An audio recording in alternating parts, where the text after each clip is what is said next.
إن الحمد لله نحمده ونستعينه ونستغفره ونؤمن به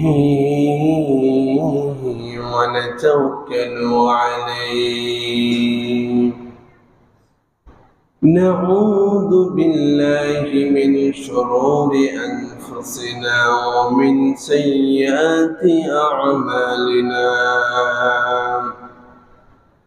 من يهده الله فلا مضل له ومن يضلل فلن تجد له وليا مرشدا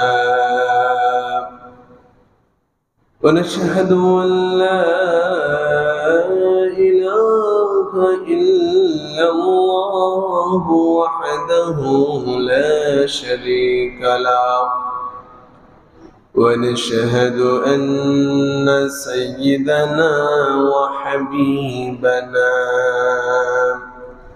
ومولانا محمدا عبد الله ورسوله أما بعد فقد قال الله سبحانه وتعالى في قرآن حكيم সবাই পড়ুন أعوذ بالله من الشيطان الرجيم بسم الله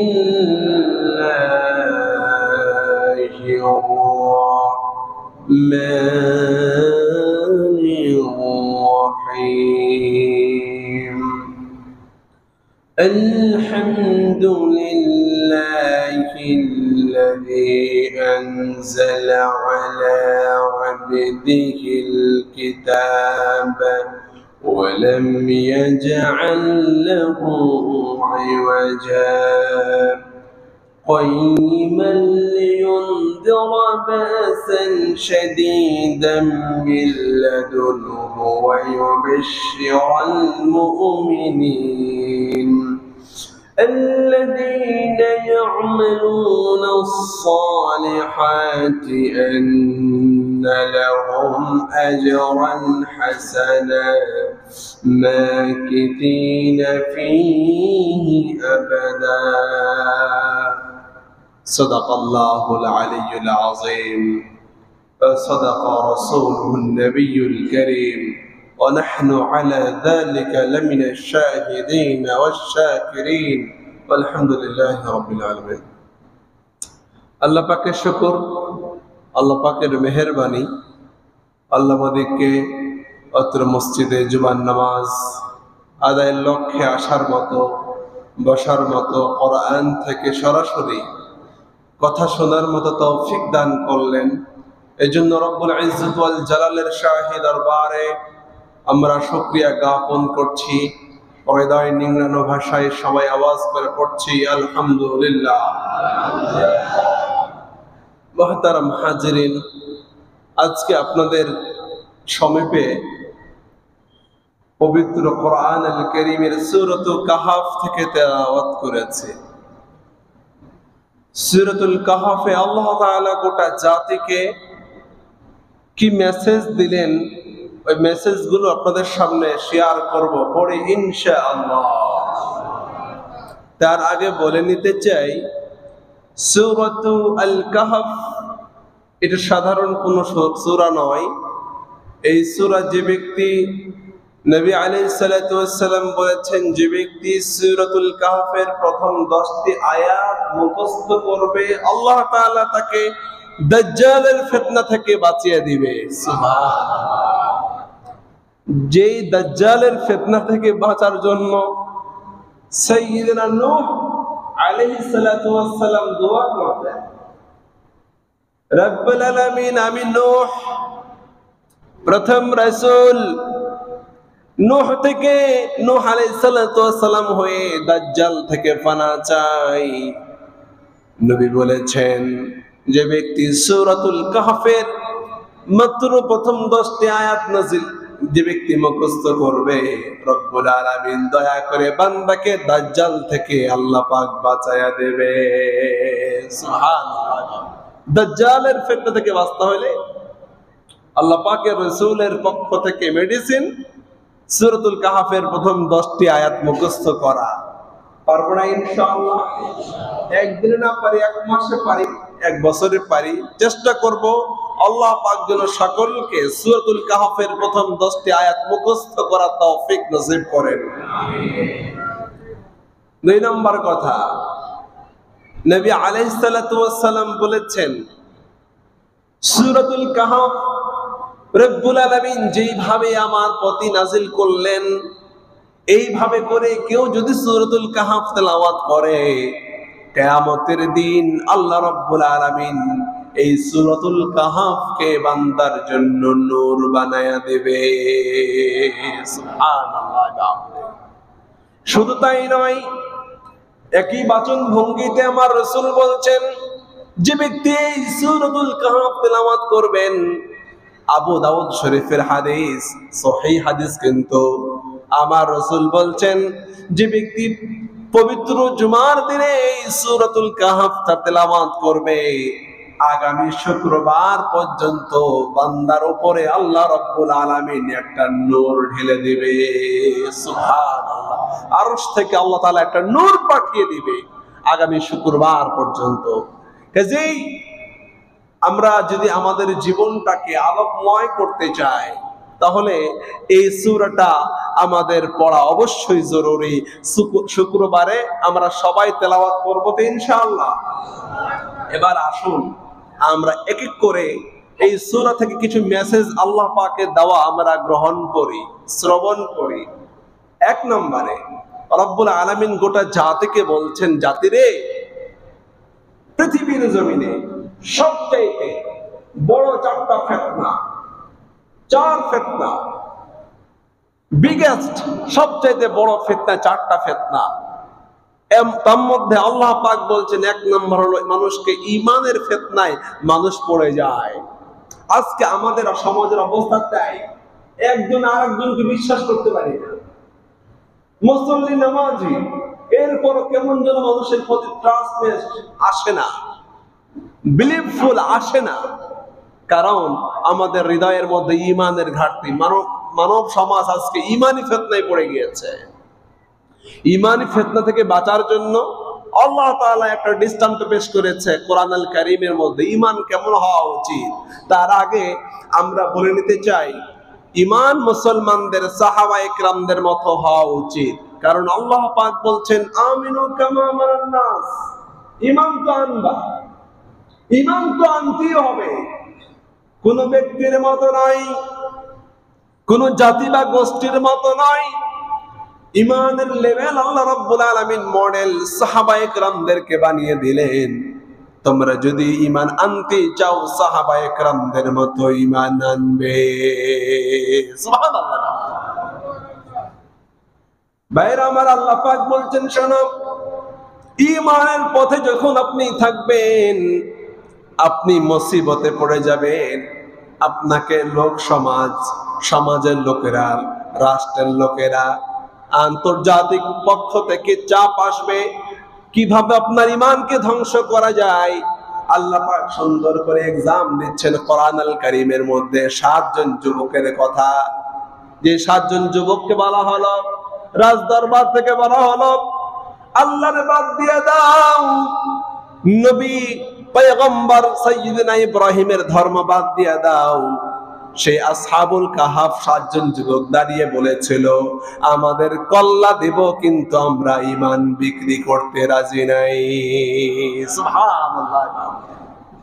আল্লাহ পাক বললেন, إذ أوى الفتية إلى الكهف فقالوا ربنا آتنا من لدنك رحمة وهيئ لنا من أمرنا رشدا। বাদশা বলল, 7 জন যুবককে বলল, দেখো গোটা রাজ্যের মানুষ আমি বাদশারে প্রভু মানে, আমি ব্যবসারে আল্লাহ মানে, তাহলে তুমি 7 জন, তোমরা 7 জন আমাকে প্রভু মানতে নারাজ কেন? তোমাদেরকে সময় দিলাম একদিন, একদিনের মধ্যে ডিসিশন নিবে, তোমাদের ঈমান ছাড়বা নাকি আমার প্রতি ঈমান আনবা, আমারে প্রভু মানবা। নাউজুবিল্লাহ করবেন না? আচ্ছা, আপনাদের কাউকে যদি বলে কেউ আমারে প্রভু মানো, আমরা কি মানতে প্রস্তুত? জোরে করবেন প্রস্তুত? মেসেজ শুনেন কোরআনুল কারীম থেকে সরাসরি, কিন্তু তাদেরকে একদিন সময় দেওয়া হলো। 7 জন জাগরা যুবক ঈমানের পথে অবিচল থাকার জন্য কি স্যাক্রিফাইস করলেন, আল্লাহর কাছে কি মেসেজ দিলেন।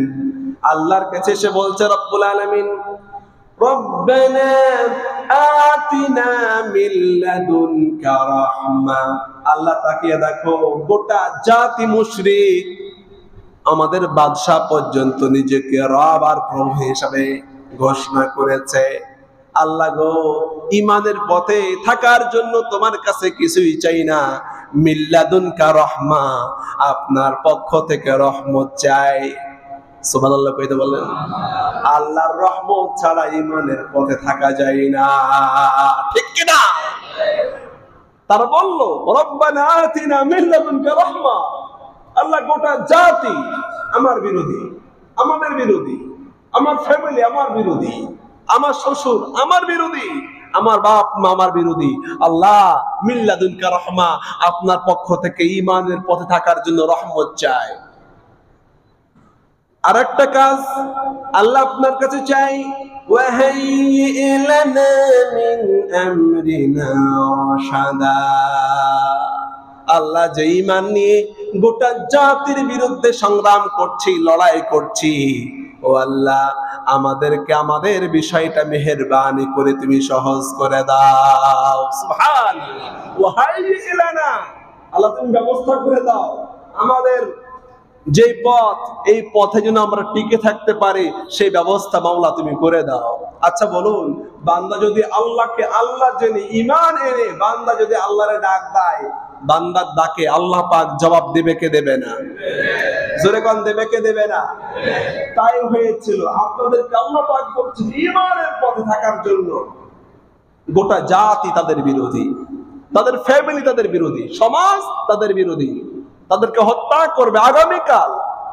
এই অবস্থায় দোয়া করেন, আল্লাহ তোমার কাছে কিছুই চাই না, আল্লাহ একটুখানি রহমত চাই, আর আমাদের এই পথে যেন টিকে থাকতে পারি সেই তৌফিক চাই। পড়েন সুবহানাল্লাহ। আল্লাহ রহমান রহিম আরশে আজিম থেকে বান্দাদের ডাক, 7 জন তাগড়া যুবকের ডাক শ্রবণ করলেন, আর বললেন কোরআনুল কারীমে রাসূলকে বলছেন এভাবে, ফাতারাব্বানা আলা আযানিহিম ফিল কাহফি সিনিনা আদাদা। পড়েন আল্লাহু আকবার। রব্বুল আলামিন তারা ঈমান নিয়ে আল্লাহর কাছে যখন রহমত চাইলেন, ঈমানের পথে থাকার জন্য যখন আল্লাহর কাছে কাকুতি মিনতি করলেন, আল্লাহ রাব্বুল আলামিন বলেন, ফাদারাবনা আলা আযানিহিম, তাদের কানের উপরে পর্দা ফেলে দিলাম, ফিল কাহফি সিনিনা আদাদা। রব্বুল আলামিন আমি গর্তের মধ্যে, গুহার মধ্যে তাদেরকে ঘুম পাড়াইয়া দিলাম। ও মুমিন মুসলমান, কি আজীব কাহিনী আপনাদের সামনে বলছি। ঈমানি ফিতনা থেকে বাঁচার জন্য গোটা জাতির বিরুদ্ধে যদি লড়াই করেন, সংগ্রাম করেন, আল্লাহ পাক ঠিক যেমন পুরস্কার দিবে, যেমন আসহাবুল কাহফেরদেরকে আল্লাহ পাক দিয়েছেন। তাদের অবশ্য এমন, তুম্মা বা'আসনাহুম লিনা'লামা আইয়ুল হিজবাইনি আহসা বিমা লাবিথু আমাদা। আল্লাহ পাক কতদিন পর তাদেরকে গুহার মধ্যে ঘুম থেকে জাগরণ করালেন, এই কারণে ওরা যেন বুঝতে পারে কয়দিন ঘুমাইছে। পড়েন আল্লাহু আকবার। একজন আর একজন জিজ্ঞাসা করে ঘুম থেকে উঠে, কিরে ভাই, ঈমানের পথে থাকার জন্য রহমত চাইছিলাম আল্লাহর কাছে, ঈমানি ফিতনা থেকে গোটা জাতি থেকে বাঁচার জন্য আল্লাহর কাছে একটু দয়া চেয়েছিলাম, একটু ব্যবস্থা করা চেয়েছিলাম, একটু ঘুম আসলো। কতক্ষণ সময় ঘুমাইছো তোমরা? একজন আরেকজনকে বলা বলা শুরু করে। وَكَذَلِكَ بَعَثْنَاهُمْ لِيَتَسَاءَلُوا بَيْنَهُمْ قَالَ قَائِلٌ مِّنْهُمْ كَمْ لَبِثْتُمْ। একজন বলল, ভাই তোমরা কত সময় ঘুমাইছিলে? একজন বলল, লাবিসনা ইয়াওমান, কত আর ঘুমাইছি, মাত্র একদিন হবে। আর একজন বলল, না বেটা, আও বা'যা ইয়াউম, একদিন না, একদিনের কিছু অল্প সময় আমরা ঘুমাইছি। আর একজন বলল, ভাই ক্বালু রাব্বুকুম আ'লামু বিমা লাবিসতুম। ঈমানি ফিতনা থেকে বাঁচার জন্য গুহার মধ্যে অবস্থান করে যে ঘুমাইছিলাম, আমাদের ঘুম সম্পর্কে আল্লাহ পাক ভালো জানেন। কত বছর ঘুমাইছিল আল্লাহ পাক বলছে, ওয়ালা বিসু ফি কাহফিহিম 300 সিনিনা ওয়াজদাদু 9। 309 বছর গুহার মধ্যে আল্লাহ পাক ঘুম পাড়িয়ে রেখেছিলেন। সুবহানাল্লাহি ওয়া বিহামদিহি। ঈমানি ফিতনা থেকে বাঁচানোর জন্য আল্লাহ তাআলা গোটা জাত থেকে তাদেরকে 309 বছর পর্যন্ত আল্লাহ পাক ঘুম পাড়িয়ে রেখেছিলেন। ওই আল্লাহ আজও আছে না নাই? আসতে কবেন না, আছে না নাই? এই জন্য বিশ্ব রাসূল বলতেন, শোনো, কিয়ামতের আগে গোটা জাতি দ্বিভাগ হয়ে যাবে। এক ভাগ হবে ঈমানের পথে বলিয়ান, আর এক ভাগ হবে মুনাফিকের পথে বলিয়ান। খবরদার, ঈমান হারানো যাবে না। আল্লাহ পাকের নুসরত আর সাহায্য বান্দা যদি ঈমানের পথে থাকতে চায়, আসহাবুল কাহাফ দিয়ে আল্লাহ পাক বোঝালেন, বান্দাদেরকে 309 বছর পর্যন্ত গুহার মধ্যে আমি আল্লাহ পাক ঘুম পাড়ালাম। পরিবেশটা কি হলো? ঘুম থেকে যখন জাগ্রত হলেন, আর একটু ক্ষুধার ভাব আসলো। একজন আর একজনকে বলে, ভাই আমরা তো ক্ষুধার্ত হয়ে গিয়েছি। ফাবা'তু আহাদাকুম বিওয়ারিকিকুম হাযিহি ইলাল মাদিনা ফালইনদুর আইয়ুহা আযকা তুআমা। গুহার মধ্যে থেকে যখন ক্ষুধার ভাব আসছে, একজন আরেকজনকে বলে, ভাই তুমি যাও, যে আমাদের জন্য ফালইনদুর, তাকায়া দেখবা, সব খাবার কিনবে না। অনেকে আছে দুধ বিক্রি করে মদ কিনে, আবার অনেকে আছে মদ বিক্রি করে দুধ কিনে। এমন মানুষ আছে না নাই? আস্তে কোন কেন আছে না নাই? হায়রে মুমিন মুসলমান, আল্লাহ পাক শিখাচ্ছেন, ঈমানি জীবন লাভ করতে চাও, ঈমানের ফিতনা থেকে বাঁচতে চাও, তাকিয়ে দেখো, দৃষ্টান্ত রেখে দিয়েছে আসহাবুল কাহাফের দিকে। আল্লাহ পাক বলছেন, ফালইনদুর আইয়ুহা আযকা তুআমা। ওরা বললে একজন আরেকজনকে, যে যাইবা বাজারে দেখবা সবচাইতে আযকা, সবচাইতে পুত পবিত্র খাবার কোনটা, ওই খাবার কেবলমাত্র আমরা ভক্ষণ করব। খারাপ কোনো খাবার, হারাম কোনো খাবার আমাদের পেটের মধ্যে যাবে না। পড়েন আল্লাহু আকবার। আজকে মুসলমান হয়ে আমরা হারামের দিকে ধাবিত, ঈমানি ফিতনা আমরা পড়ে গিয়েছি। আজকে মুনাফিকের মধ্যে আমাদেরকে নিমজ্জিত হতে হচ্ছে। প্রিয় মুমিন মুসলমান, আল্লাহ পাক বলছেন, শোনো প্রিয় ভাইরা, প্রিয় ভাইরা, মানুষকে আল্লাহ তাআলা ঈমানের ফিতনায় ফেলে।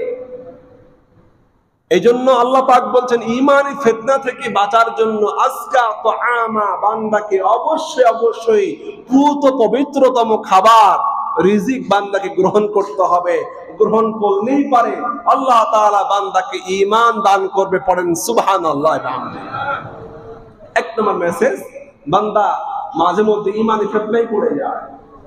দুই নম্বর, ফিতনা সম্পর্কে আল্লাহ পাক সূরাতুল কাহফের মধ্যে ঘোষণা করছেন, এই ফিতনা আজকে আমরা ভরপুর পড়ে গিয়েছি। সেটা হলো এই সম্পদের ফিতনা। কে কেমনে যেমনি হোক বাড়ি বানাবে, গাড়ি বানাবে, সম্পদ বানাবে। একটা ডাকাতের নিউজ দেখলাম, নাউজুবিল্লাহ বলতে হচ্ছে আমাকে, যে দেখলাম একটা জেলার অধিকাংশ জায়গা নাকি তার। নাউজুবিল্লাহ করবেন না? জোরে কোন নাউজুবিল্লাহ। কত সম্পদ সে কামাইছে, কেমনে কামাইছে ওই জানে আর ওর আল্লাহ জানে।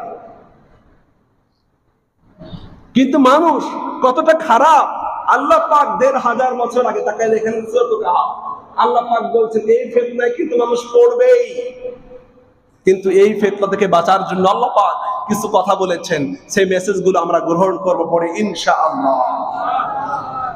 রব্বুল আলামিন বলেন সূরাতুল কাহফের মধ্যে ২ নম্বর মেসেজ আল্লাহ পাক বলছেন বান্দাগুলা সম্পদের ফিতনায় পড়ে যাবে। কেমনে অট্টালিকা বানাবে, রাজপ্রাসাদ বানাবে, রাজ্য বানাবে, পুরা জেলা পর্যন্ত জালিয়াতি করে নিজের নামে দখল করে নেবে, এমন অবস্থা বাংলাদেশে আছে না নাই? আসতে কবেন না, আছে না নাই? রব্বুল আলামিন বলছেন এভাবে ২ ভাইয়ের কথা রব্বি কারীম সুন্দর করে বলছেন। আল্লাহ পাক বলছেন ওয়াদরিব লাহুম মাসালান রাজুলাইনি জাআলনা লিআহাদিহিমা জান্নাতাইনি মিন আ'নাব। আল্লাহ পাক বলছেন নবী আপনাকে আমি দৃষ্টান্ত পেশ করে শোনাচ্ছি, আপনি বলুন। ২ লোক, ২ ভাই, এক ভাইয়ের ছিল ২টা আঙ্গুরের বিশাল বাগান, এমন বাগান যে বাগানের তলদেশ দিয়া নদী প্রবাহিত, এমন সুসজ্জিত আঙ্গুরের বাগান, খেজুরের বাগান এক ভাইয়ের ছিল।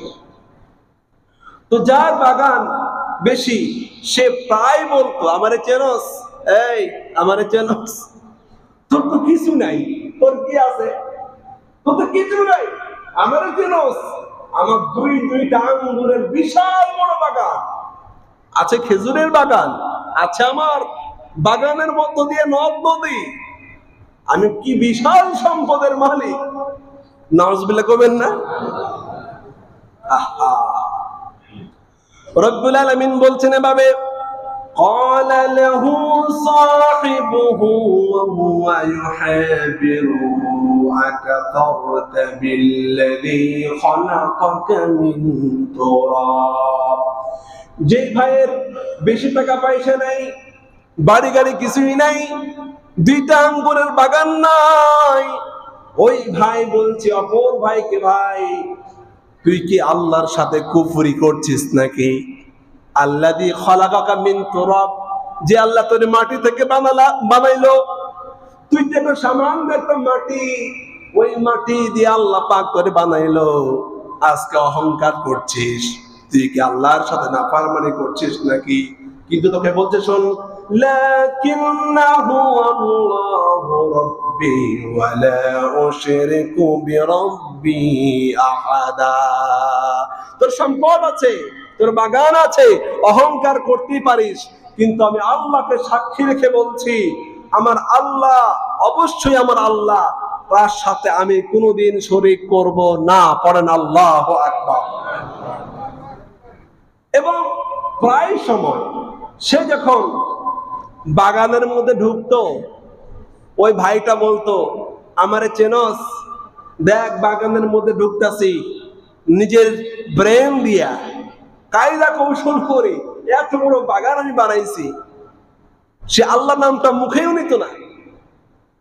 ওয়ালাউলা ইয দাখালতা জান্নাতাকা কুলতা মা শাআল্লাহ লা কুওয়াতা ইল্লা বিল্লাহ। বন্ধু বলছে, বন্ধুরে তুমি বাগানে প্রবেশের সময় যদি আল্লাহর নামটা মুখে নিতি, অনেক মানুষ আছে সম্পদ কামাইয়া আল্লাহ রাসূল ভুলে যায়, আল্লাহর নামটা মুখে নিতেও চাই না, এমন ডাকাত বাংলাদেশে আছে না নাই? অহংকারে ওর পা জমিনে নামে না, কাউকে মানুষ বলে মনে করে না। আল্লাহর নামটা এই মসজিদের বারান্দায় উষ্টা খাওয়া পড়ে না বছরে একবারও, এমন মানুষ আছে না নাই? আল্লাহ পাক বলছেন এভাবে, খবরদার এমন ক্ষেত্রে পড়িস না ভাই, এমন ক্ষেত্রে কেউ পড়িস না। কি হলো? আল্লাহ পাক বলছেন কোরআনে, فَعَسَى رَبِّي أَن يُؤْتِيَ خَيْرًا مِّن جَنَّتِكَ وَيُرْسِلَ عَلَيْهَا حُسْبَانًا مِّنَ السَّمَاءِ فتصبح صعيدا زلقا। রব্বুল আলামিন সুন্দর করে বান্দাকে বলছেন, বান্দারে, বান্দা যদি আল্লাহর নাম মুখে লয়, আল্লাহ এর চাইতে আরো দামি বাগান দিতে পারে। কিন্তু বান্দা আল্লাহর নাম মুখে না নিয়ে, আল্লাহরে বাদ দিয়ে, রাসূলকে বাদ দিয়ে মানুষের প্রতি অহংকার বিদ্বেষ পোষণ করে, বান্দা যখন একের পর এক হারাম পথে ইনকাম করে বাগান বানায়, আল্লাহ রাব্বুল আলামিন শেষে বলছেন এভাবে, ওর বাগানটা যখন ঘুম থেকে সে জাগ্রত হলো, বাগানটাকে আল্লাহ রাব্বুল আলামিন আগুন দিয়ে জ্বালায়া দিল। ওই আল্লাহ আজ আছে না নাই? ওই আল্লাহ আজও আছে না নাই? গোটা জীবন ঘুষ খায়া, সুদ খায়া, মানুষের প্রতি জুলুম করে, মানুষকে পিস্তল ঠেকায়া, যে বিশাল বড় অট্টালিকা, বিঘার পর বিঘা জমি কিনেছো, অবশ্যই একদিন বাংলাদেশে তোদের বিচার হবেই হবেই হবেই হবে, ঠিক কিনা? দেশের সম্পদ চুরি করবা আর হজম করবা। সমস্ত হারাম খোরদেরকে আমি বলবো, মুসলমান হিসাবে আপনাদেরকে সাক্ষী রেখে, কোন হারাম খোর হারাম খায়া ওই টাকা নিজের পেটের মধ্যে নিতে পারবে না, না এবং না। চিল্লা পড়ো, ঠিক কিনা? হারাম টাকা মানুষ ভক্ষণ করতে পারে না, খালি দৌড়ানি খেতে হয়, দৌড়ানি খেতে হয়। কারণ নাম নিচ্ছি না আমি, আপনারা বুঝে নেন। আল্লাহ পাক বলছেন এভাবে, বান্দা যখন ইমানি ফিতনায় পড়ে যায়, ইমানি ফিতনায় যখন ভাই পড়ে গেল, তখন হাত ডলে আর বলে, আরে আমি কেন অহংকার করলাম, আমি কেন আমার ভাইকে তুচ্ছ তাচ্ছিল্য করলাম। আরে যদি তুচ্ছ তাচ্ছিল্য না করতাম, অহংকার না করতাম, তাহলে আজকে আল্লাহ পাক আমার বাগানটাকে আগুন দিয়ে জ্বালিয়ে দিত না। এই জন্য মুমিন মুসলমান সকলকে মনে রাখতে হবে, সূরাতুল কাহফ আল্লাহ পাক নাজিল করলেন এই জন্য, বান্দা যেন সম্পদের ফিতনা থেকে নিজেকে গুটিয়ে রাখতে পারে। সম্পদের ফিতনা, আল্লাহ যেন গোটা জাতিকে এই সম্পদের ফিতনা থেকে বাঁচিয়ে দেন। পড়েন আমিন, জোরে পড়েন আমিন। যে যে কাজ করেন হারাম ভাবে করেন, আল্লাহর কসম, রিজকের মালিক কে? আল্লাহ। আসতে কবেন না, রিজকের মালিক কে? আল্লাহ। আল্লাহ তাআলা। আপনার চাকরির বেতন 20,000 টাকা, ওনার বেতন 15,000 টাকা, ওনার বেতন 10 লাখ টাকা। মনে রাখেন, আল্লাহ তাআলা তিনি চাইলে পারেন 309 বছর পর্যন্ত আল্লাহ পাক বান্দাকে ঘুম পাড়িয়ে রাখছেন না? যে আল্লাহ তাআলা এত ক্ষমতাবান, সে আল্লাহ পাক 10 লাখ টাকার মধ্যে 1 কোটি টাকার বরকত, 10,000 টাকার মধ্যে 5 কোটি টাকার বরকত একজন দিতে পারে, তিনি কে? আল্লাহ। যে হারাম ভাবে আমরা কেউ সম্পদ উপার্জন করব? এটাই শিক্ষা, প্রিয় ভাইরা আমার। আর সম্পদ যদি আল্লাহ পাক দেন, আলহামদুলিল্লাহ, কেউ অহংকার করে মানুষকে তুচ্ছ তাচ্ছিল্য করা যাবে না। এরপর আসুন 3 নম্বর শিক্ষা আল্লাহ পাক জানিয়েছেন সূরাতুল কাহফের মধ্যে। এই বিষয়টা গ্রামগঞ্জে বেশি দেখা যায়, সেটা হচ্ছে জ্ঞানের বড়াই, ইলমের বড়াই। আমাদের চিনো নাকি? আমি বাংলাদেশ সহ সব পড়াশোনা শেষ, বিদেশে যত ডিগ্রি আছে সব শেষ, আমাদের চিনো নাকি? আমি কত বড় জ্ঞানী।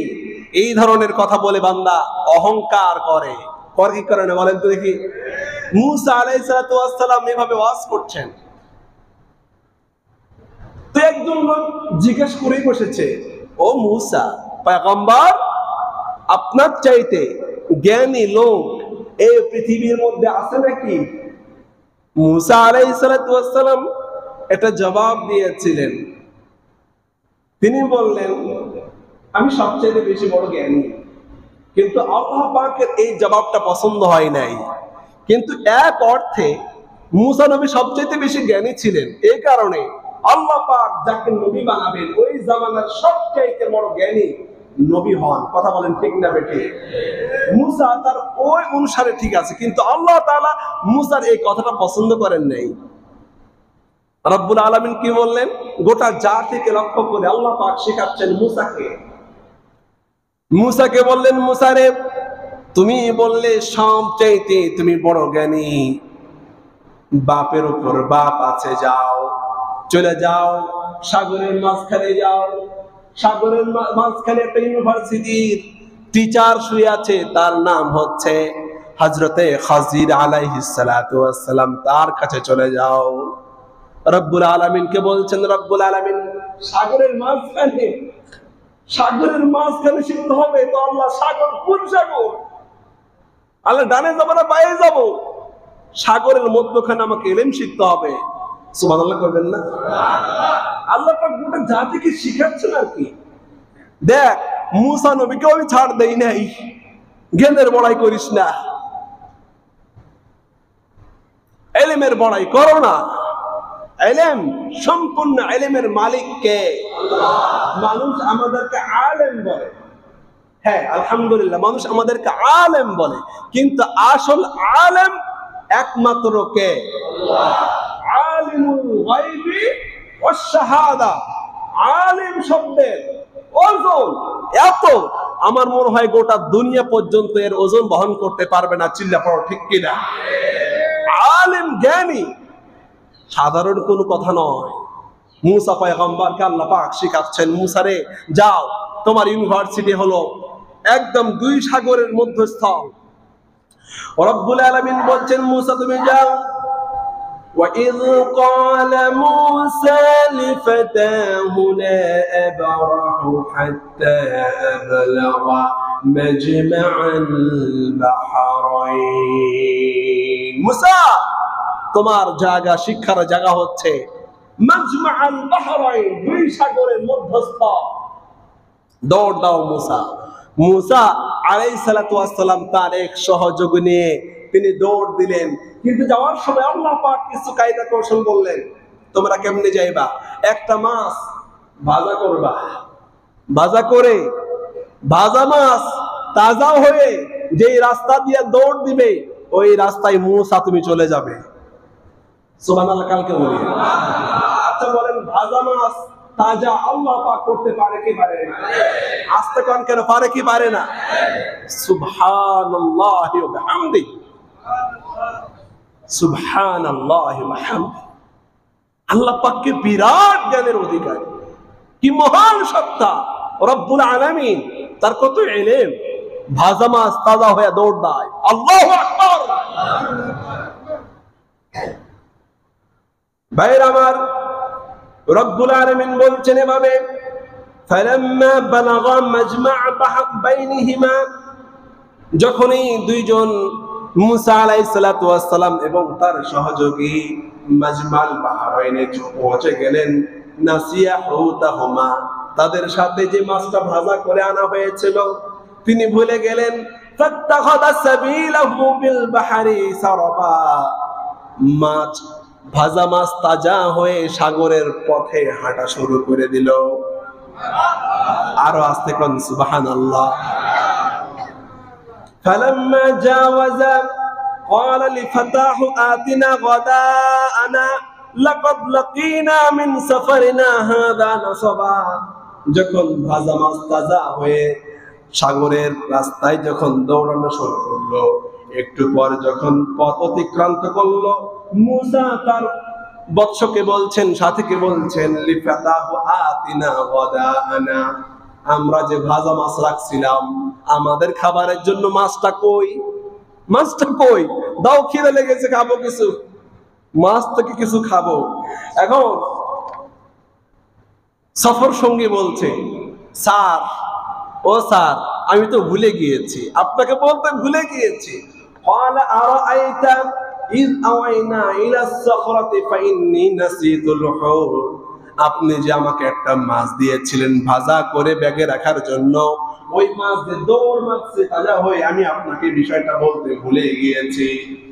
এবং আল্লাহ পাক বলছেন, ওয়ামা আনসানিহু ইল্লাশ শাইতানু আন আযকুরা ওয়াত্তাখাযা সাবিলাহু ফিল বাহরি আজাবা।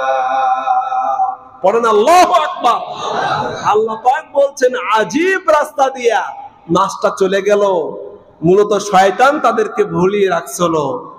এরপর আল্লাহ পাক মুসার মাধ্যমে জানিয়েছেন, মুসা তুমি দ্রুত ওই পথ দিয়ে চলো।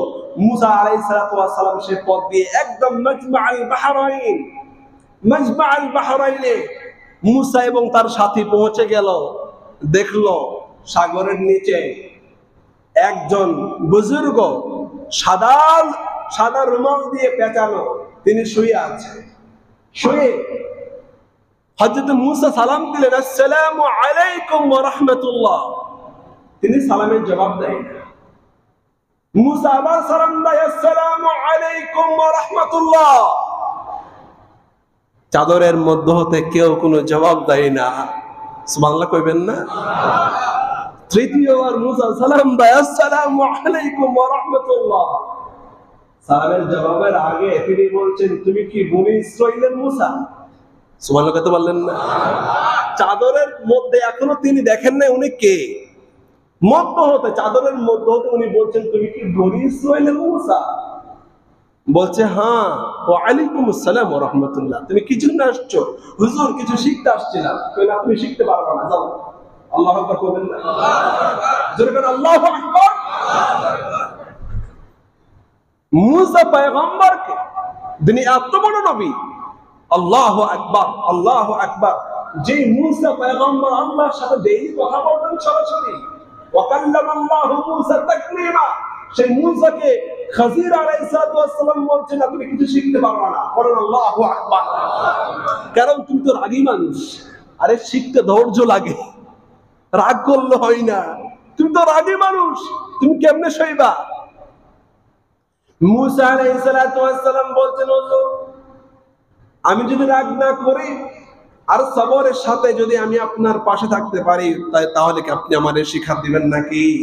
হযরত খাজির বলছেন, ইন্নাকা লান তাসতাতিআ মা'য়া সাবরা। মুসা রে, আমি তোমার সম্পর্কে ভালো করে জানি, তোমার মধ্যে সবর কম, ধৈর্য কম, তোমার কথার আগে হাত আগে চলে, এই জন্য তুমি পারবা না। মুসা বলছে, হুজুর আমাকে রাখেন, আপনার সাথে রাখেন। প্রিয় মুমিন মুসলমান, এই কিসসাগুলো, কাহিনীগুলো আল্লাহ পাক শিখাচ্ছেন এই জন্য, সবচেয়ে জালিল কদর পয়গম্বর মুসা আলাইহিস সালাম তিনি বলেছেন, আমি সবচেয়ে বেশি জ্ঞানী। আল্লাহ পাক বান্দাকে শিখাচ্ছেন, মুসাকে শিখাচ্ছেন, বাপের উপরে কিন্তু বাপ আছে। কথা কোন ঠিক না বেঠিক? পিএইচডি হোল্ডার হয়ে নিজেকে অনেক বড় জ্ঞানী মনে করে, সাধারণ মানুষের কোনো পরামর্শ নিতেই চাই না। বিশ্বাস করেন, আল্লাহর কসম, আমার রাসূলের চাইতে বড় জ্ঞানী এই পৃথিবীর মধ্যে আল্লাহর পরে কেউ আছে নাকি? আসতে কইবেন, কেউ আছে নাকি? সেই রাসূলুল্লাহ সাল্লাল্লাহু আলাইহি সাল্লাম প্রত্যেকটা কাজের শুরুতে সাহাবায়ে কেরাম থেকে রায় নিতেন, পরামর্শ করতেন। আর আল্লাহ পাক বলছেন, রাসূল আপনাকে দুনিয়ার সমস্ত ইলম দিয়েছি, এরপরও আপনাকে বলছি ওয়াশাবিরহুম ফিল আমর, সব বিষয়ে আপনি কিন্তু পরামর্শ করবেন। সুবহানাল্লাহ। প্রিয় ভাইরা আমার, গল্প বললে অনেক সময় লেগে যাবে, অন্যদিন আপনাদেরকে শোনাবো, কিন্তু বলে নিতে চাই, আমরা ইলমের বড়াই যেন না করি। জ্ঞানের বড়াই করা ঠিক নয়। বাপের উপরে বাপ আছে। কোরআনের সূরাতুল কাহফের মধ্যে আল্লাহ পাক মেসেজ দিয়েছে, পড়েন সুবহানাল্লাহ। শেষ কথা বলে যায়, 4 নম্বরের ফিতনা আল্লাহ পাক বলছে সূরাতুল কাহফের মধ্যে, ক্ষমতার ফিতনা। ক্ষমতার ফিতনা। কিছু মানুষ আছে, দেখবেন বাংলাদেশ সহ গোটা বিশ্বে দেখবেন, ইতিহাস দেখবেন, কিছু কিছু মানুষ আছে ক্ষমতায় যাওয়ার পর মানুষকে মানুষ মনে করে না, জনগণের খোঁজ খবর লয় না। এমন অবস্থা গোটা বিশ্বে আছে না নেই? বলেন তো দেখি। ক্ষমতা একবার পেলেই কে আর কোনোভাবেই ছাড়বে না, এমন অবস্থা আছে না নেই? আল্লাহ পাক শিখাচ্ছেন, তাকে দেখো না। আমি জুলকারনাইনকে গোটা দুনিয়া, আল্লাহ পাকের ভাষাটা এমন, ইন্না মাক্কান্না লাহু ফিল আরদি ওয়া আতাইনাহু মিন কুল্লি শাইইন সাবাবা ও জাতি মনে রেখো, জুলকারনাইনকে আল্লাহ পাক গোটা দুনিয়ার ক্ষমতা দিয়েছিলাম। শুধু বাংলাদেশের নয়, শুধু ইন্ডিয়ার নয়, শুধু আমেরিকার নয়, গোটা দুনিয়ার সাম্রাজ্যের অধিকারী আল্লাহ পাক সাইয়্যিদিনা জুলকারনাইনকে আল্লাহ পাক দান করেছিলেন। এরপরও তিনি এক মুহূর্তের জন্য আল্লাহকে ভুলে যায় নাই। আহা, মৃত্যুর সময় জুলকারনাইন বলেছিল, সবাই কাফনের মধ্যে হাতকে ঢুকে রাখে, তোমরা সবাই আমার মৃত্যুর পরে আমার হাত দুইটাকে একদম কাফনের মধ্যে বাড়িয়ে রাখবা। জিজ্ঞাসা করা হলো কেন কেন? তিনি বললেন গোটা জাতি যেন বুঝতে পারে, মেসেজ পায়, আমি গোটা দুনিয়ার ক্ষমতার অধিকারী ছিলাম, মৃত্যুর সময় কিছুই নিয়ে যেতে পারলাম না, খালি হাতে আমি জুলকারনাইন আল্লাহর কাছে চলে গেলাম, বিকজ আমি খালি হাতে তো এসেছিলাম। ঠিক কিনা প্রিয় ভাইরা? ক্ষমতার বড়াই করবেন না। সভাপতি হয়েছেন, ওয়েলকাম জানাই। খতিব সাহেব, আপনাকে ওয়েলকাম জানাই। মন্ত্রী সাহেব, আপনাকে ওয়েলকাম। প্রাইম মিনিস্টার, আপনাকে ওয়েলকাম। কিন্তু যে যে পদে আছেন, ক্ষমতার বড়াই করবি না, অহংকার করবি না, মানুষের প্রতি জুলুম করবি না। চিন্তা করো, ঠিক কিনা? আজকে আমরা ক্ষমতা পেয়ে আমরা জালেম হয়ে যাই। কেউ যেন জালেম না হয়। আল্লাহ পাক বলছেন, আমি আল্লাহ পাক বলছি, 4 নম্বরের ফিতনা, ক্ষমতা ফিতনা। মানুষ ক্ষমতা পেয়ে গেলে সে তখন নিচের মানুষকে মানুষ মনে করতে চাই না। আমি আল্লাহ পাক এক্সাম্পল দিলাম, জুলকারনাইনকে গোটা দুনিয়ার বাদশা বানালাম, সে তো অহংকার করেনি। তুমি খতিব সাহেব হয়েছে, অহংকার করবে কেন? ইমাম সাহেব অহংকার করবে কেন? মন্ত্রী এমপি অহংকার করবে কেন? আল্লাহ পাক গোটা জাতিকে সম্পদের ফিতনা, ক্ষমতার ফিতনা, ইলমের ফিতনা, ঈমানের ফিতনা থেকে গোটা জাতিকে আল্লাহ পাক বাঁচিয়ে দেন। পড়েন আমিন। মেহেরবানি করে সুন্নাত পড়ে নেন।